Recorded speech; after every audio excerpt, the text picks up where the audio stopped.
Hello and welcome to QUTV News. I'm Jack Wise. Laundry rooms in college dorms are normally a shared space throughout the whole building.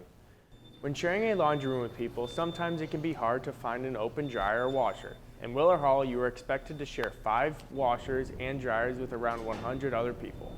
The problem with the laundry room is that there's so many people that live here in Willer that there's not enough washers or dryers. Some of the washers and dryers don't even work. Like some washers don't drain, some dryers don't even spin. Typically it's pretty dirty down here. People don't come get their clothes. Laundry is not the most fun thing to do, but it can't be any better when you can't do it at all.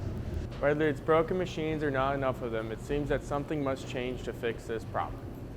Thanks for watching QUTV News today. Join us on social media and qmedia.net for more campus stories. Have a great week.